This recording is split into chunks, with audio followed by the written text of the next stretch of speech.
Welcome to WakeTV. I'm your host, Taylor Shaw. There's a lot going on, so stay tuned.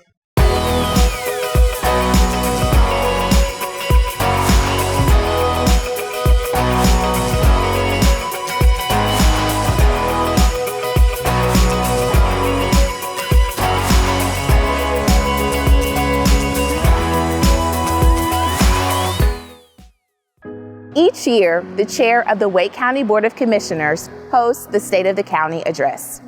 This year, we were at PNC Arena. We'd like to share highlights of why we're better together.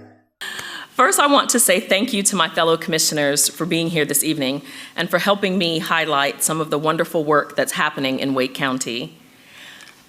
Before I acknowledge by name my chairs, I would love it if the elected officials in this room would please stand.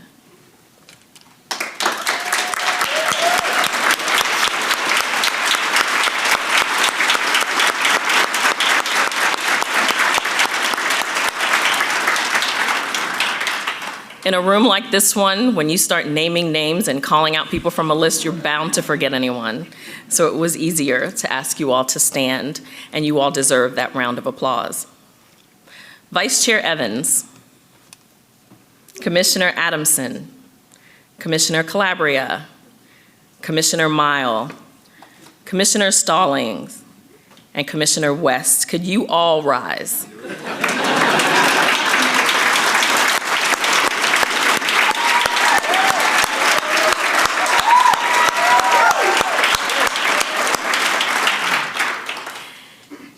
Thank you so much for your year of hard work.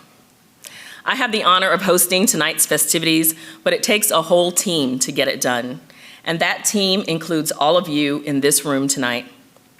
So many of Wake County's successes this year are because of you, and I want to celebrate that. This is a party, after all. I also want to give a shout out to Jeff Merritt, Philip Isley, and the Centennial Authority for allowing us to host tonight's event here at PNC Arena.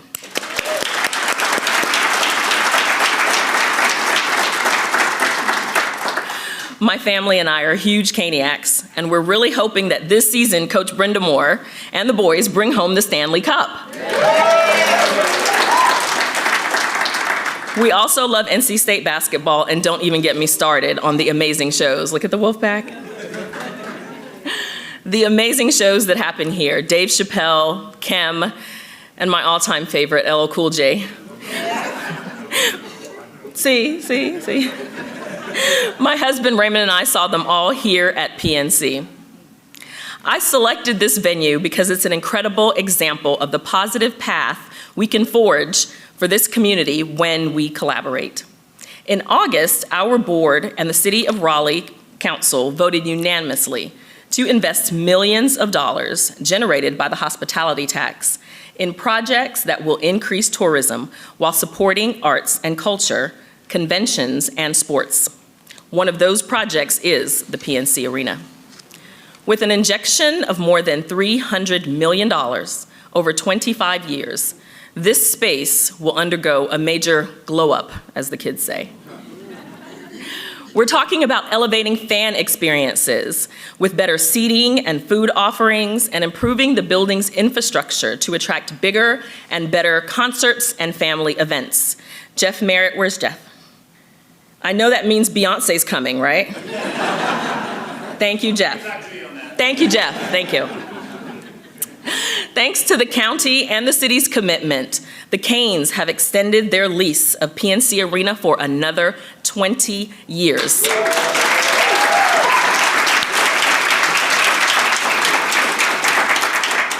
That makes them our hometown NHL team through 2044. The economy-boosting investments from the hospitality tax don't just stop at Blue Ridge Road. They'll also help make major improvements in downtown Raleigh. Right now, the convention center has to turn away large-scale conferences because it doesn't have enough room to accommodate them. Who wants to say no to business? Not us. The city of Raleigh will use nearly $32.5 million in hospitality tax revenue to relocate the Red Hat Amphitheater and $355 million to expand the convention center.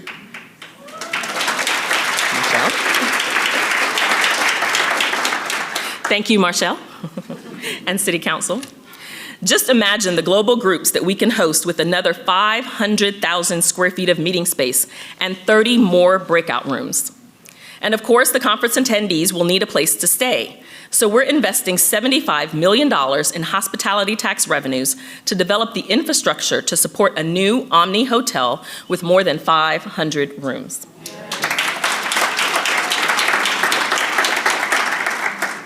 We're also using hospitality tax dollars to help develop a 100,000 square foot indoor competition space in Cary for sports like volleyball and basketball.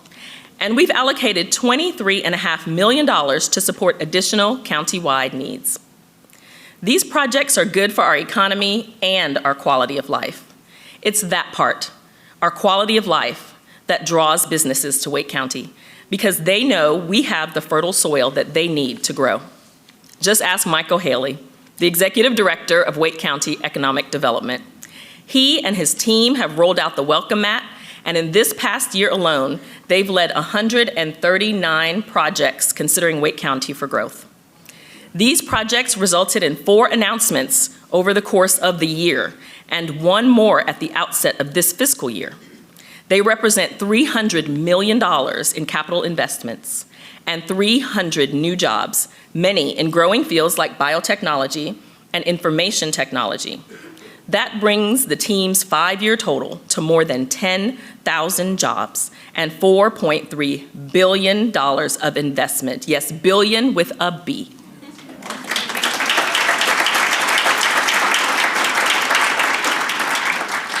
Wake County is known worldwide as the hub for these sectors, and that's why industry giants like Apple and Amgen, Bandwidth, and Fujifilm Diosynth Biotechnologies are building their facilities here. They see our vision, and they know we're always looking for what's next. In that vein, did you know that it took 16 years for the mobile phone to reach 100 million users? It took artificial intelligence powered by ChatGPT just 2 months to reach those same users. This technology is moving fast, and we can't afford to sit back and watch it evolve. We must explore the benefits and the risks now, and develop best practices around them for government. That's why I'm proud to serve on the National Exploratory Committee for Artificial Intelligence through the National Association of Counties. Just last month, I traveled with the committee to San Diego to meet with industry leaders. We learned more about the balancing act that comes with artificial intelligence. I look forward to building on these conversations to find ways that AI can help us increase efficiency and productivity while upholding the public trust. And although we're talking about the next frontier of tech, it's important to recognize that some folks in Wake County still don't have reliable access to high-speed internet. While the percentage here is smaller than in some North Carolina counties, it still means that households can't pay bills, advance their education, or apply for jobs online. In today's digital world, that's a major barrier to success, and I want to change that. That's also why I served on the Connecting Counties Task Force, which was sponsored by the North Carolina Association of County Commissioners. It was President Tracy Johnson's presidential initiative, and President Johnson is here with us tonight.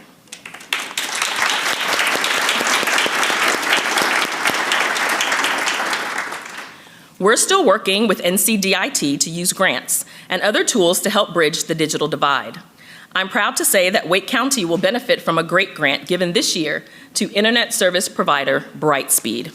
They will bring broadband to more than 1,100 households and businesses across the county, leveling the digital playing field for residents for years to come.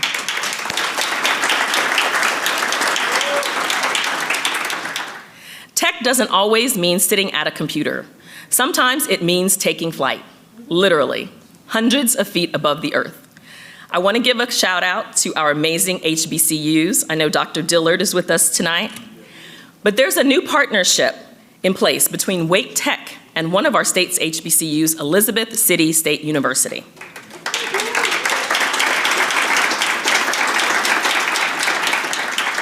This partnership is going to teach students how to utilize unmanned aircraft systems, aka drones, for public safety. It will all happen at Wake Tech East, the college's newest location in Wendell. Its state-of-the-art training facilities will give students a major advantage when they start applying for jobs in these high-demand fields. Speaking of jobs, just this morning, we celebrated the 100th employer to offer apprenticeships through the Wake Works program.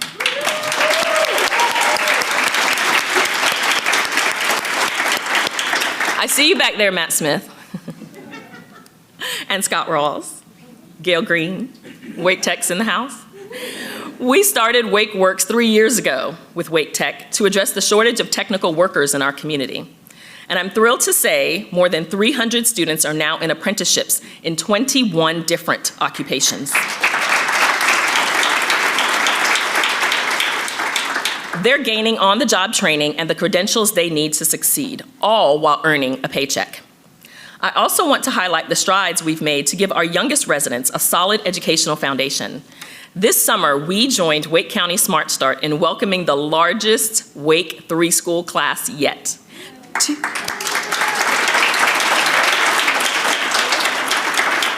200 little ones are now learning through play at 15 child care centers across the county, and their families who meet financial criteria don't have to pay a dime. Giving these underserved children a high-quality preschool experience during crucial times of brain development will prepare them to better succeed in school and in life. But all this good work is possible in part because our community is safe. We have Sheriff Willie Rowe and his team to thank for that.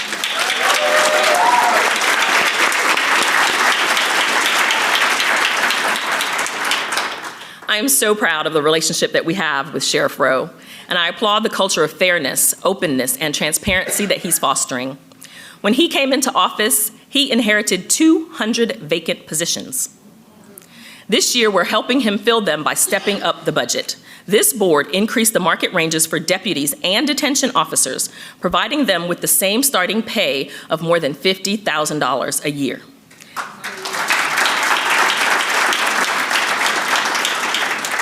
In this challenging labor market, every dollar makes a difference.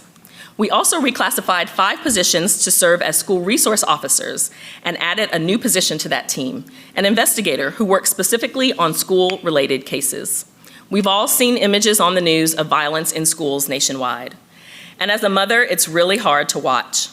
Our hope is that this team will give parents and families peace of mind.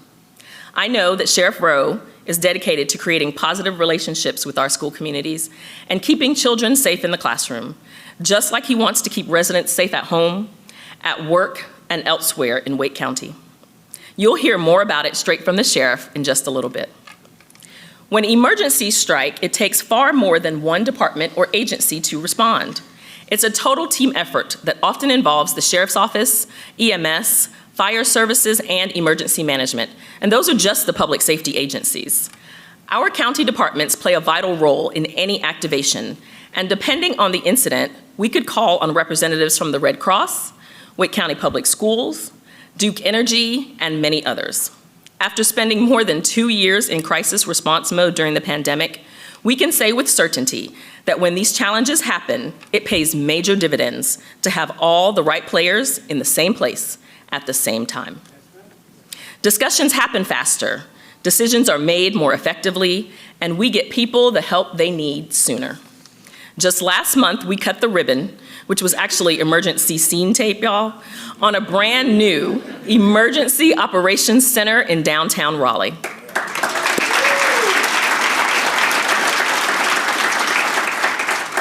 It's significantly larger than the old EOC and filled with cutting-edge technology that will help staff communicate better than ever before. It also has dedicated space for people to eat and take mental health breaks, which is so important. Working 12-hour shifts during hurricanes or winter weather can take a toll. We want to make sure that we take good care of our employees as they work hard to take good care of all of us during difficult times. A great place to take good care of yourself is a Wake County park. Now, we haven't cut the ribbon on Beach Bluff County Park yet, Sig Hutchinson, but I'm excited to say that it's on the calendar for next year. When it opens, it will be our first new county park since 2006. It spans 300 acres in the southeast corner of Wake County. It's the perfect location because the area is growing so quickly. We can't wait to share this beautiful new space and all of its amenities with our residents. There will be paths for walking and hiking, gardens where people can learn about agriculture, and even a playground for the littlest visitors. Plus, the park will be eco-friendly with solar panels, rainwater harvesting, recycled materials, and much more. And beyond Beach Bluff, our team is busy planning and designing 2 more new parks and 2 new greenways, plus renovating several existing parks. These locations will offer even more options for exercise and fun with family and friends, while helping us preserve green space as our population grows. As we talk about preservation, we can't overlook the importance of protecting our farmlands. Pressure is mounting on farmers as developers go beyond municipal boundaries, searching for larger tracts of land where they can build new homes and apartment complexes. In August, we announced the very first conservation easement under Wake County's newly expanded Farmland Preservation Program. With help from the Triangle Land Conservancy, we forged an incredible partnership with 5th-generation farm owners who wanted to safeguard the legacy of their land. Our board unanimously approved funding for the easement to ensure the 112 acres of forest and farmland at Oaky Grove Farm will remain that way for generations to come.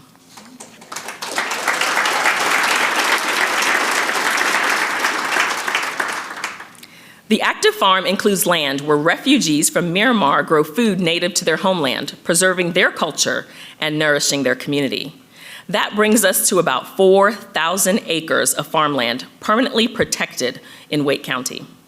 Talmadge and Carol Brown were the first farm owners to take advantage of the new conservation easement, but with many other farmers working on applications, they certainly won't be the last, so stay tuned.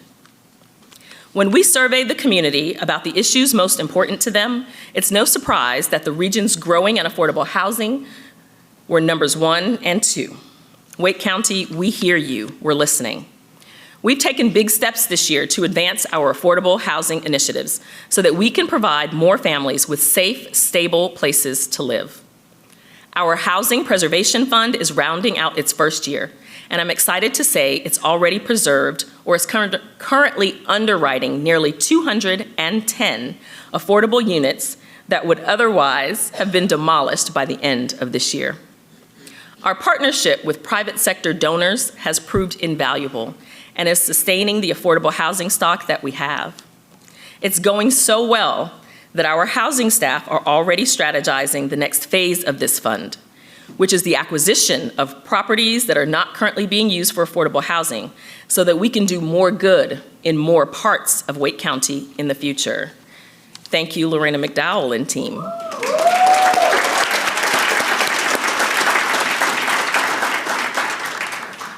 Our Lease to Home program is also performing well. So well, in fact, that it received a Best in Category award from the National Association of Counties. Lease to Home offers incentives to landlords and property owners so they'll keep prices reasonable for tenants. Since 2021, the program has worked with nearly 70 landlords to secure more than 400 units of affordable housing. Half have already been leased, and the remaining 200 are in the pipeline, soon to be leased to low-income renters or people with housing barriers, such as previous evictions or low credit. Lease to Home is the bridge between residents seeking affordable housing and housing providers. It's vital work in this housing market. We're also looking out for people who have no place to live, especially during the coldest months of the year. Help is here. Just last week, we opened a new 150-bed drop-in shelter in downtown Raleigh.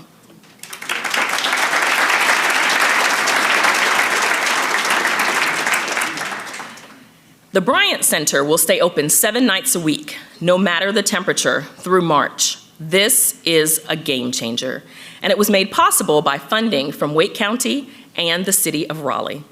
We thank Pastor Haywood and the St. John Metropolitan Community Church for operating the new center and staffing it with people who know what it's like to live on the streets. This partnership will get our most vulnerable residents out of the harsh winter weather and onto a path of housing stability. We can't do this work alone, and thankfully we don't have to. 6 municipalities in Wake County have already adopted affordable housing plans, with 2 more in the works. We know that it's a daunting task, which is why my commissioners and I are on an affordable housing listening tour across the county. We're sitting down with local elected officials to hear about each community's needs and to show them the full menu of supports that Wake can offer. While county housing staff have regular conversations with municipal staff about best practices, we want to make sure we're in alignment top to bottom. So far, we've had amazing conversations with leaders in Morrisville, Knightdale, Roseville, and Apex. Thank you for making the time to chat with us. We look forward to the rest of y'all seeing y'all soon. Look at your calendars. We'll see you soon. Collaboration is a pillar of our diversity, equity, and inclusion work as well. And right now we're focused on helping activate the blueprint for dismantling systemic racism with our A Better Wake partners like the Raleigh Chamber and the Triangle DEI Coalition. We're in the process of holding community implementation sessions centered on education equity, criminal justice, economic mobility, and health equity. Attendees discuss how to move the 150 action items listed in the blueprint forward. An environmental scan is underway, Dr. West, to help identify places where work is already happening, gaps where it isn't, and who can help fill them. We're also recruiting for our first minority and woman-owned business enterprise program manager. I see Bridget Wallen and clapping. This new position will address the recommendations from the disparity study we completed earlier this year. The role will also help make our business practices more inclusive so we can give business owners of all backgrounds an equitable chance to work in Wake County. As we advance DEI in our community, we recognize that there has been and will continue to be pushback to this work. That won't stop us from making it a priority. All you allies out there, keep speaking up. This is a value proposition. DEI is good for business, but more importantly, it's the right thing to do for our community.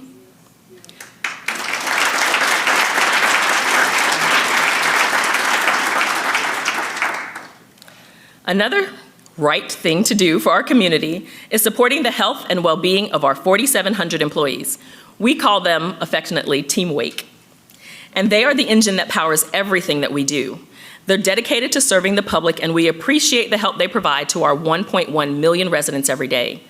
Team Wake is filled with top-notch talent, and we want to keep them here for the long term.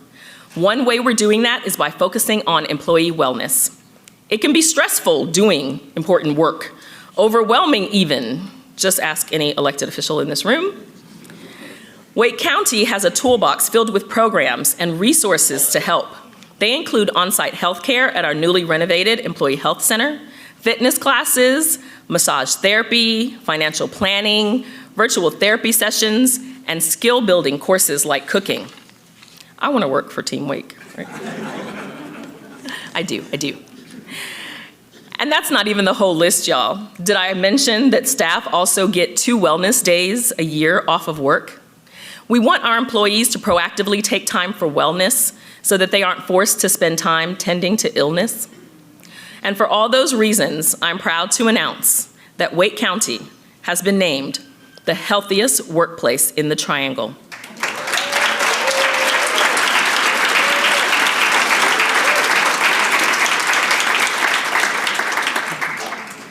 We've also been named the 9th healthiest workplace in the nation for 2023. Way to go, Team Wake. A health analytics company called Springbuck evaluates submissions for its 100 Healthiest Workplaces in America contest every year. And once again, Wake is a winner. This is actually our 40th award that the human resource team has earned, which is very impressive. This tradition of excellence speaks to our people-first culture and our drive to help every member of Team Wake reach their personal health and wellness goals. It's also behavior that we want to model for other employers, so that eventually every person working in our community will receive the level of support they deserve to promote good health and well-being. If only I had a magic wand, I'd wave it and make that and lots of other things happen. But I don't have a magic wand yet. So we'll keep moving forward using the practice that we know works best, which is collaboration. My vision for this evening was less about a formal update on Team Wake's achievements and more about celebrating how much good work we've done together. Because as amazing as we all look holding gold scissors at ribbon cuttings, we all know that collaboration isn't always glamorous. It's a lot of phone tag, a lot of difficult calls, literally millions. Like, that's no exaggeration, millions of emails back and forth. Glitchy team calls happening, long meetings, and meetings that you think could have been emails. Collaboration means talking to a lot of people.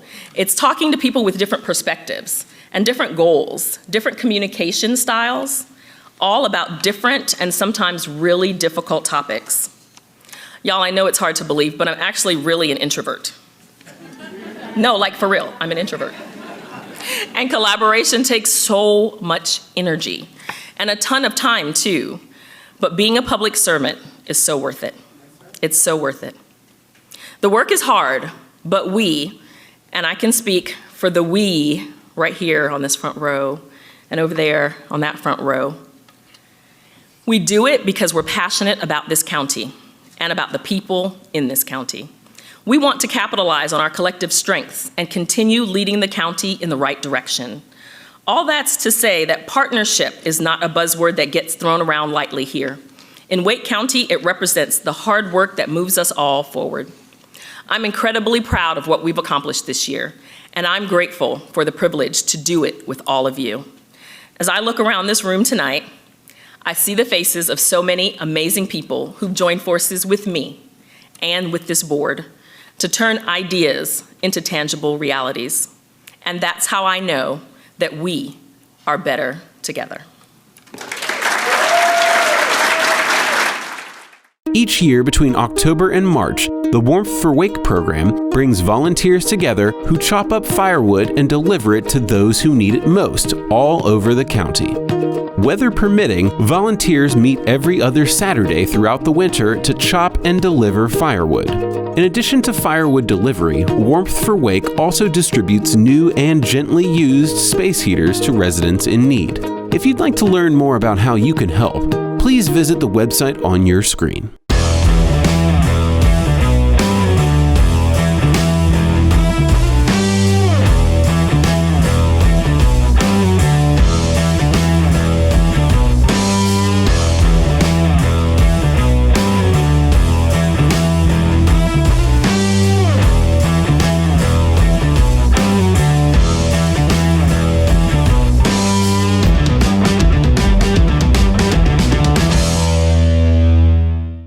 That's all for this episode of Wake TV. Keep up with all the latest Wake County news by visiting us online at wake.gov/news. And be sure to follow us on Facebook, Instagram, Twitter, and YouTube so you can always stay in the loop. We'll see you next time.